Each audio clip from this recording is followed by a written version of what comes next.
Welcome back to page 121. Today we're going to take on Module I-1, Dwellers of the Forbidden City. This is written by David Cook. This is a nice little adventure from 1981. I bought this when it came out, and I ran it a couple of different times. And it's a challenge. It was a real challenge.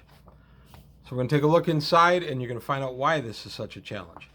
Like most D&D modules of the day, it's very dangerous. So here we get the inside, Dwellers of the Forbidden City, an adventure for character levels 4th through 7th. I would lean a little more towards 7th. There's some pretty tough stuff in here, and there's a lot of monsters in here. A lot of things to suck up hit points. Here's a map of the Forbidden City itself, with each square equaling 50 feet. It's a nice little layout, nice Tarzan kind of flavor to this adventure, which is, I'm sure, what they were going for, since a lot of the Robert E. Howard, yes, but a lot of the Edgar Rice Burroughs books were inspiration for a lot of D&D. If you've read any of the Tarzan books, you'll know there's a lot of Tarzan flavor in here. So your characters have to get to Monoland, which is just south of the Sea of Dust on the map of Greyhawk. How they get there, that's up to you. One way I did it, and the module even basically says that, get them here however you want. They're hired to root out why evil creatures in the dungeon, or the jungle rather, have been more active, and try to find the source of the Forbidden City, what's going on with the Forbidden City, where everybody comes from, what they're doing, why they're causing trouble. I had the player characters get shipwrecked. For reasons within my story, they were traveling aboard ship. There's a big storm. They get shipwrecked away from the rest of the crew, miraculously just them, and they find their way to civilization within this jungle type area. And that's how I brought them to Monoland. They decided to take the quest because they needed to pay their way back to civilization, and none of them could get or would accept whatever money they could get for any magic they might have on them. So they were really forced to a situation to earn some money, so I had them take on this adventure for that. That was actually a really good way to hook them into the adventure, and I actually think my players like kind of being railroaded in that one regard. So once we get there, we find out the Forbidden City is the home for all these evil creatures that are coordinating all the other evil creatures. It notes in here that it can be used for tournament play. Interestingly, I've never done a tournament play module. I've never run one, and I've never played in one.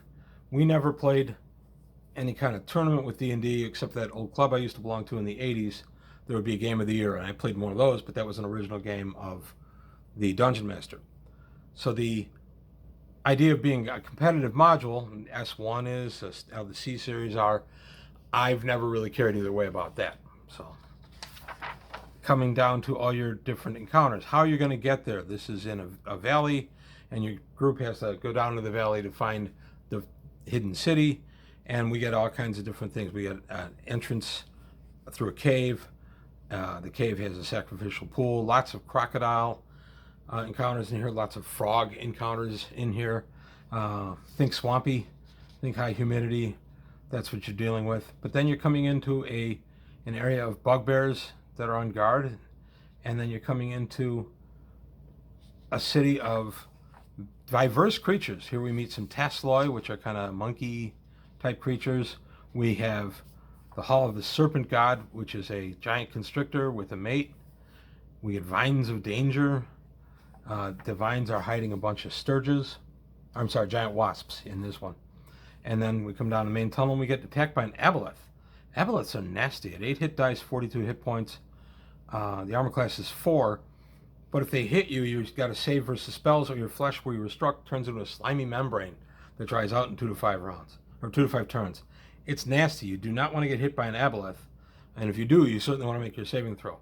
So again, 4th to 7th level against an aboleth, I'm not sure that that's going to fly, but it's funny. And we get some bullywugs in the Waterfall of Fire. And then we go into the main gate. This is all through the caverns leading into the city. We get to the chamber itself. There are more Tasloi. We run into some yellow musk creeper, and it's guarded by yellow musk zombies. These were first introduced here and then are put in Monster Manual 2. These things are nasty. You get hit by them, you have to save, or you'll eventually be turned into one. They're not true zombies. They're plants that move like zombies. So it's a good way to throw your cleric off. He'll try to turn them, it won't necessarily work. Then we get giant worker ants, and then we run into a Zorn, for crying out loud. A Zorn is armor class -2, 7+7 hit dice, 35 hit points, some attacks, and some spells. Zorn are actually neutral or good, but in this case they want you to feed it. It wants you to feed it or it won't let you go. And then we get some piercers, which I loved. I first remember reading piercers here. And then we get some carrion crawlers, which are very nasty, even at this level. They get so many attacks, and each attack comes with a paralysis poison. And then we get the watery worm. There's the watery worm. It's a giant bloodworm. You start walking on its back thinking that they're boulders, and it's really the bloodworm's back. Lots of situational disadvantages for the players in this one, in that you're going to be in water, you're going to be in swampy areas, you're going to be surprised by the creatures that live there, which is, of course, how it would work. But it makes it that much tougher for the players to get through this. The Horn's Dilemma, the spider snare. There's giant spiders here. We get Yuan-Ti. Oh my goodness, what are Yuan-Ti doing here? Well, it turns out they're the Lords of the Forbidden City. The Yuan-Ti are snake men, very Cthulhu feeling, very Lovecraftian. Humans that are born of a snake lineage, so they are abominations or purebloods or what have you, of different forms of snake person hybrid, and they're evil. They live in warm areas and they try to take over wherever they are. First place I encountered the Yuan-Ti, in here.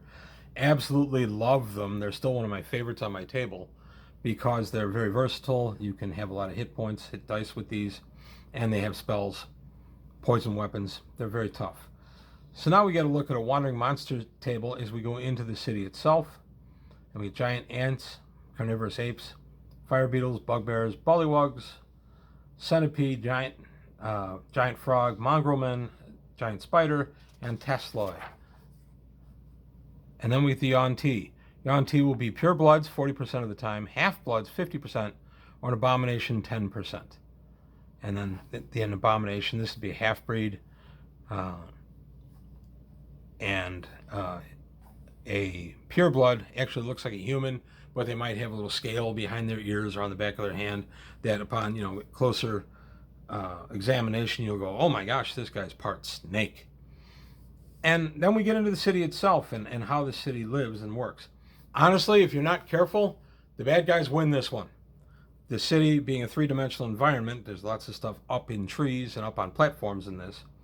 Your players are going to be assaulted from every direction, sometimes by multiple types of monsters, each having multiples of their own type. So a couple of Yuan-Ti with some tesloi, giant frogs with giant spiders. There's a lot of combinations in this.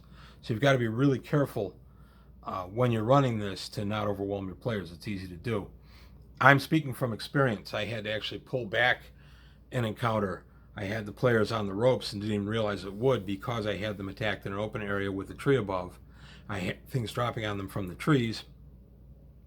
I think I had Tesla and bullywugs combined together, neither of which is all that tough, but in numbers and from the element of surprise and from all directions can be overwhelming even up to a 7th level character.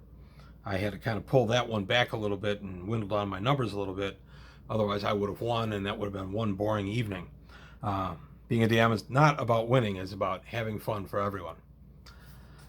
So we can come through here, we're out of the caverns, we're coming up onto the city itself. We get to the wasp riders. These are actual creatures that ride the wasps themselves. These are the tesloi, I believe. These are the tree men. Yeah. So then we go to the main map. This would be the cavern area that we just came out of. There's a picture of the tesloi and a wasp rider.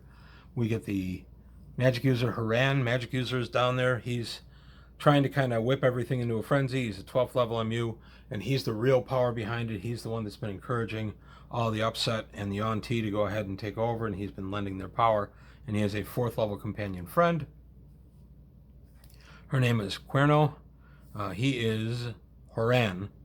And a 12th level MU for a party topping out at 7th level. Again, very, very formidable. Now, he is in his own home in the encounter, so he will not use a fireball lightning bolt. He doesn't want to damage the building. The real reason is to give the players a little bit extra chance to stay alive. So we go through some of the other maps. This is the map key of his house. And other maps. I love these old modules. I love the maps. We get a look at the Leopard Guards, Watchtower of the Apes, the Garden of the Rust Monsters. You can find yourself trying to sneak into the city and find yourself in there.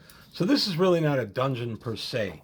You're not going to get into this and go from one area to the other in this adventure. You're going to just be in a city and have different encounters. Different parts of the city are more civilized than other parts of the city.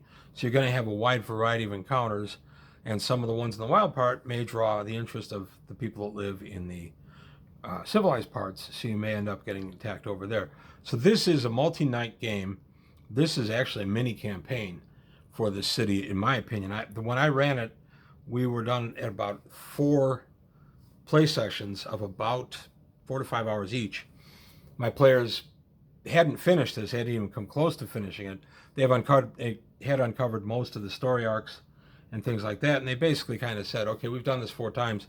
Can we, go back and rent a ship and get the heck out of here? So that's what I ended up doing. The campaign continued, but we did wrap up the part in the Forbidden City. It's a lot of fun, but it was getting repetitive after 4 sessions. And then we have Iraq, the group's witch doctor lurking around there. That's the Bugbear's witch doctor.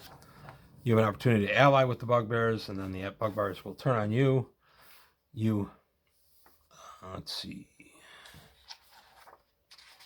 You have an elven female who's there. She's a 6th level magic user who had been with an adventuring party a couple of months ago. The party is wiped out. She survived, and she's got the mongrel men scared of her. They won't want to go near her because she has these vast magical powers. So she's led a sheltered but safe life, and she can end up coming with you. So it's a good way to bolster the group's power a little bit too.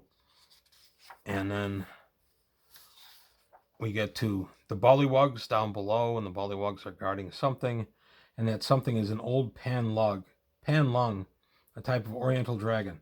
First time I met a panlung, it was a TPK. The DM at the time he liked to win every once in a while, so he put us against a panlung, and he had us go on this big long quest for it, and we did. And this is a 5 or 6 hour game session. We did the quest. We come back from the panlung. Panlung says, well, you did everything I asked of you, but it's not quite enough. I want you to go on this quest. At which point we all just looked at each other and attacked the panlung, and the DM won. Not a great story, but that's how D&D used to go sometimes. So then we continue through. We have shambling mounds. We have all kinds of stuff. This, like I say, for a group topping out around 7th level, if you are going to top out at 7th, you better have some players in there, multiple numbers of players. You better have at least 5 or 6 people, because this is going to be a tough game if you have only 3 or 4 with your max level at 7. If that's the case, I'd bump the levels up. So then we get the design credits, and then we get the new monsters. And this, let's face it, this is one of the reasons we all bought these modules. We wanted the new monsters and the new magic items. Here we get the Aboleth, the Mongrel Man, the Panlung Oriental Dragon, the Tasloy, Yellow Musk Creeper, and Yuan-Ti. All these would go on to be featured in Monster Manual 2, but it was neat that 1981, 2 years before that, we had them. And here's a character roster of NPCs you could use. We used to have people just kind of pop in without a level appropriate character. I'd go to the back, grab one out of the character roster, tweak it a little bit to match our group, and then off I'd go. So there you have it. This is a module I have definitely run more than once, but I've actually never played in. Not all that uncommon a situation for me. I was the one that bought the modules, so I was usually the one that would run them.